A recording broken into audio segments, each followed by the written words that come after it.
It is August 26th, 1071, and on the dusty plains east of a small Armenian town called Manzikert, the Emperor of Byzantium is losing a battle he should not be losing. Romanos IV Diogenes has not come to eastern Anatolia unprepared. He has spent 3 years reforming the Byzantine military, filling its treasury, and assembling an army of perhaps 40,000 men, the largest imperial force fielded in a generation. He has come to push back the Seljuk Turks, who have been raiding deep into Byzantine territory. He has come to demonstrate that the empire still has teeth. By nightfall, he will be sitting in a Seljuk tent, a prisoner. This is the Battle of Manzikert, the battle that broke Byzantium, opened Anatolia to permanent Turkish settlement, and, in ways that no one involved could possibly have foreseen, made the Crusades inevitable. The future of the Christian East is at stake at Manzikert, though almost no one on the Byzantine side understands this yet. The Byzantine Empire in 1071 is not a dying state. It is a sophisticated, wealthy, deeply bureaucratic civilization that has endured for 7 centuries since the fall of the Western Roman Empire. Its capital, Constantinople, is the largest and richest city in the Christian world. Its military tradition, its administrative systems, its legal codes, all of it represents an unbroken thread running back to Rome itself. But Anatolia, the great plateau that forms the heart of what is now Turkey, is the empire's core. It provides the soldiers, the grain, the tax revenue, the demographic weight that sustains everything else. Without Anatolia, Byzantium is a head without a body. What happens at Manzikert will determine whether Anatolia remains Byzantine, and if it does not, if the door is opened and cannot be closed, then everything that follows, the Crusades, the slow collapse of Constantinople, the transformation of the Christian East, all of it flows from this afternoon. One battle, one afternoon, 1,000 years of consequence.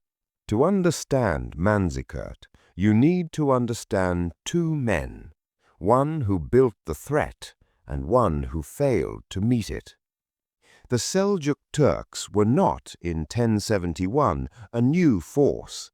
They had been expanding across Central Asia and the Middle East for decades, converting to Sunni Islam and absorbing the military traditions of every people they conquered. Under Sultan Tugril, they had seized Baghdad in 1055 and made the Abbasid Caliph their figurehead. They had become the dominant military power of the Islamic world. When Tugril died, his nephew Alp Arslan took power. The name means lion hero in Turkish, and unlike many military titles of the medieval period, it was earned.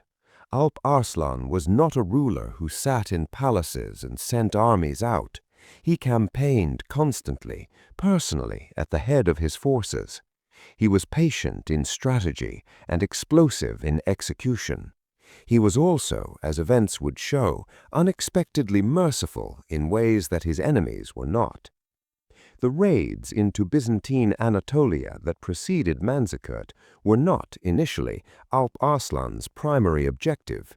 He was focused on Egypt, on the Fatimid Caliphate, on consolidating Seljuk dominance over the Muslim world. The Anatolian raids were conducted largely by Turkmen tribal confederates, semi-independent groups operating at the edges of Seljuk authority, raiding for plunder, settling where they could. But those raids were devastating. Byzantine towns burned, villages were abandoned. The frontier provinces, always difficult to defend, began to empty. Tax revenues fell. Military recruitment became harder. The empire was bleeding slowly from a wound it could not close. Romanos IV Diogenes had become emperor in 1068 specifically because the crisis demanded a soldier on the throne. He was a Cappadocian military commander, capable, energetic, genuinely committed to reversing Byzantine decline. He launched 3 campaigns into Anatolia before 1071. None of them were decisive. The Seljuks and their Turkmen allies were too mobile, too elusive, too unwilling to stand and fight on Byzantine terms. In the spring of 1071, Romanos assembled his largest force yet and marched east. He intended to take Manzikert and then push deeper into Seljuk-controlled Armenia, forcing a confrontation on his terms. He took Manzikert without difficulty. The garrison surrendered quickly. Then his scouts reported something unexpected. Alp Arslan, who was supposed to be campaigning in Syria, was not in Syria. He was here. He had moved his entire army north at speed, and he was already between Romanos and the Byzantine line of retreat. Romanos was not surrounded yet, but he was no longer the hunter. Before the battle, there was a negotiation. This is the part of Manzikert that history tends to forget, and it matters. Alp Arslan sent envoys to Romanos offering terms. He did not want this battle.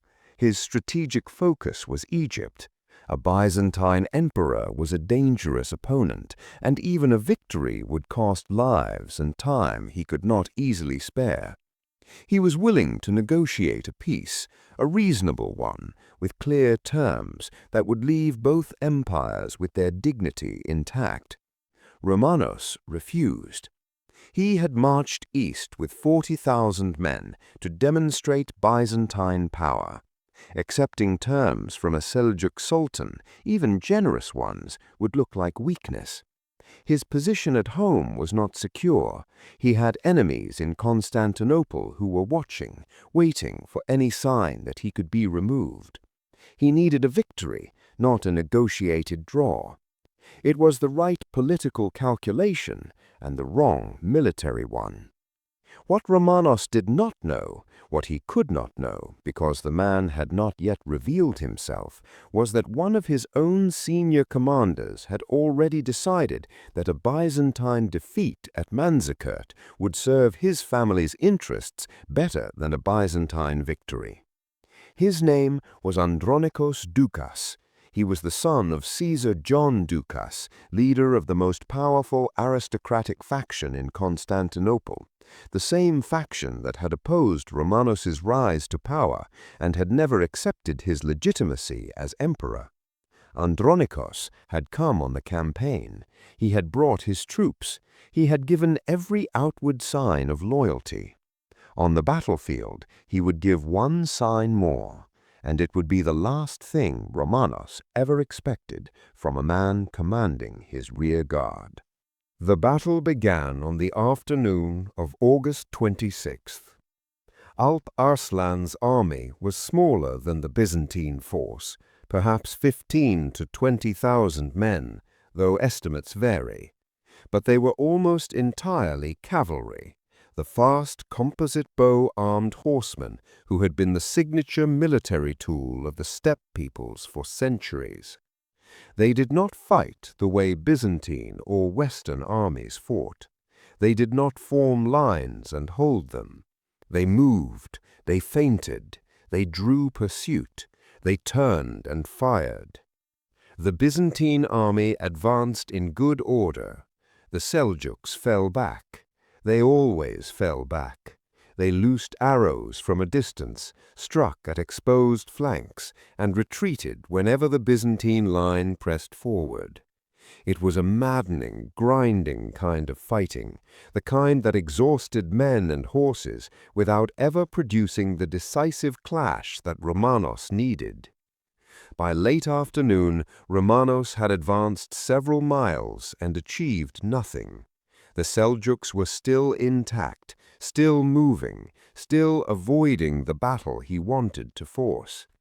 He made a decision that was tactically reasonable and operationally fatal. He ordered the army to halt and begin a controlled withdrawal back toward the Byzantine camp. A controlled withdrawal is one of the most difficult maneuvers any army can attempt. It requires every unit to move in coordination, maintaining formation, covering each other's retreat. It requires, above all, that every commander obeys the order at the same moment. Andronikos Doukas did not obey the order. When the signal to withdraw was given, Andronikos Doukas turned his rear guard and marched away from the battlefield. Not in retreat, not in disorder, deliberately. With his troops in formation, moving back toward the Byzantine camp at a pace that made it look, from a distance, like a rout had already begun.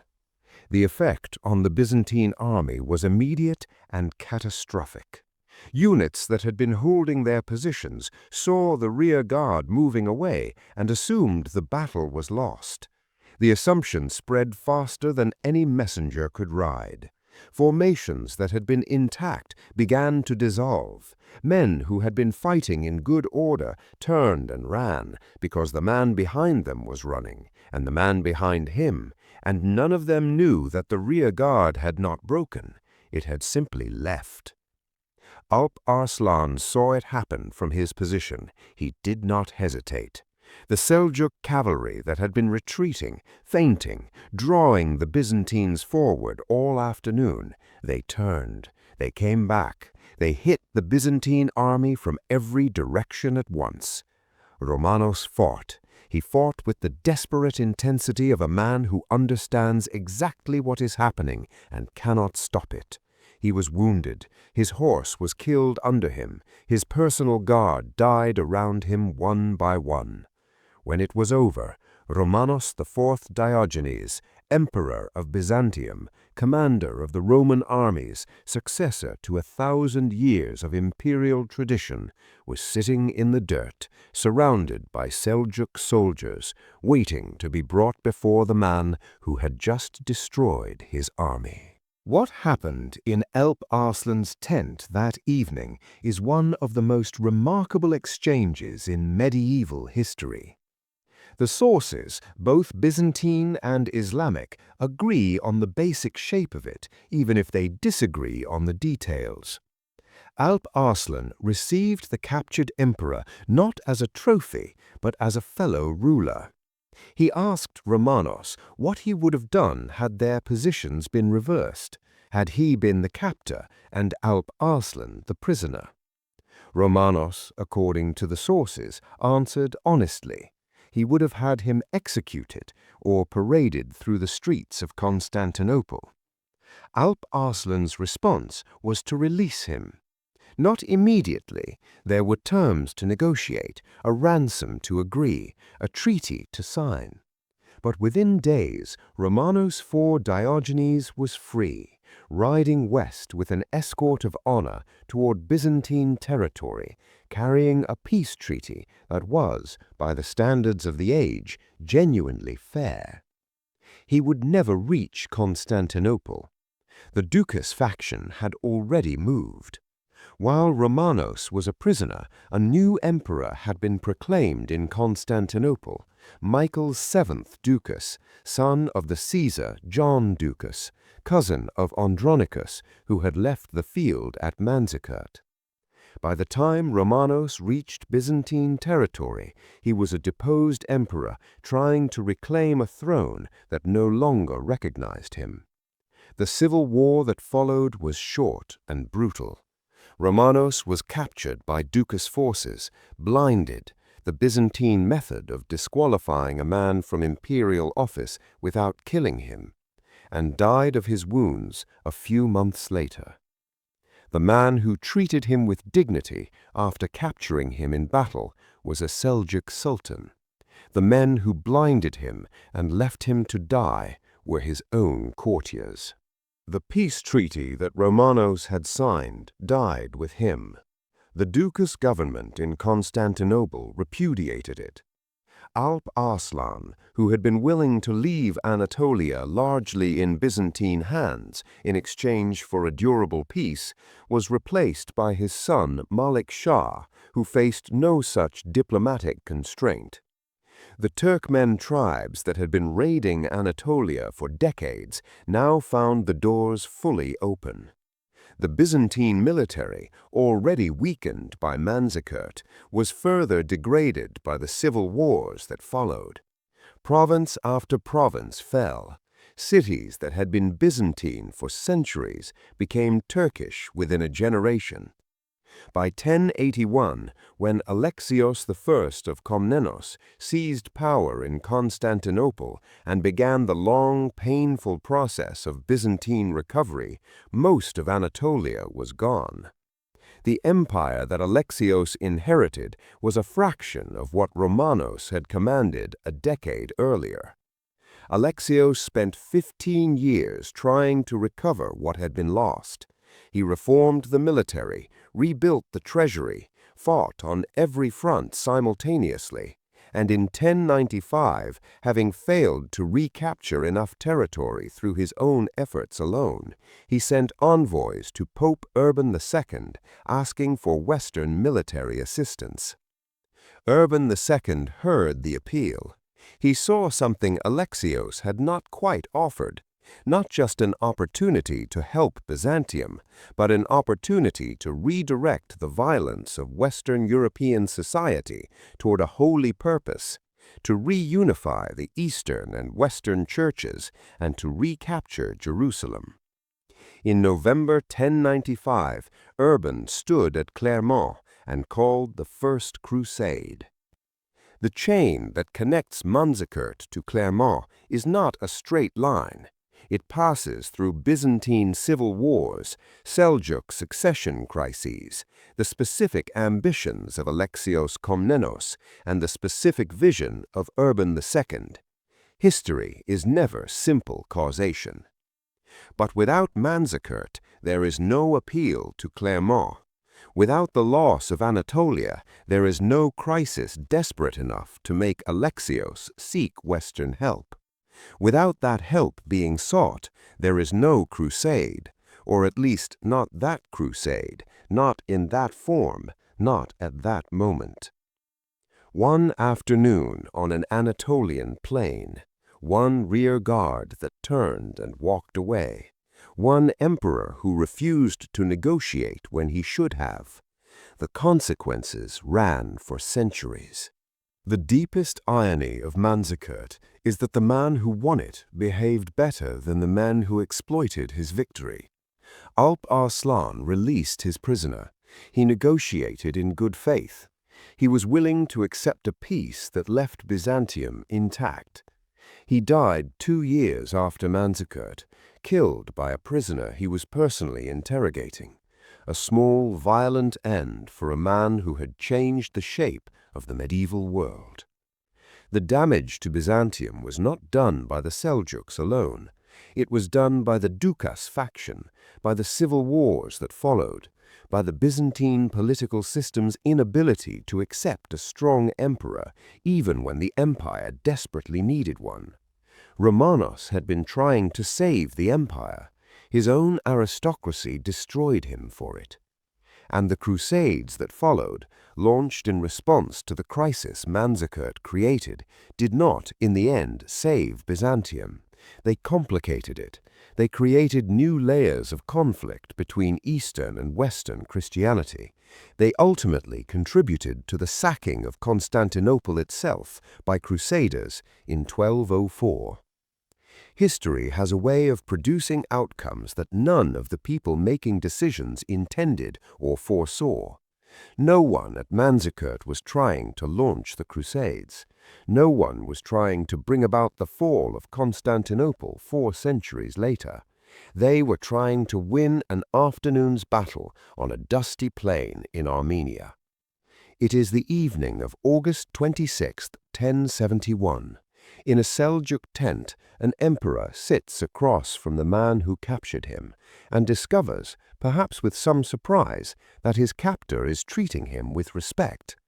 Outside, the plain is quiet. The Byzantine army is gone, scattered, fled, or dead. Anatolia is open in a way it has not been since Rome held it. Neither man in that tent knows what they have set in motion. History rarely gives that kind of warning. Alexios Komnenos spent 15 years trying to undo what Manzikert had done. When he finally asked the West for help, he got something far larger and far stranger than he had asked for. The First Crusade is next.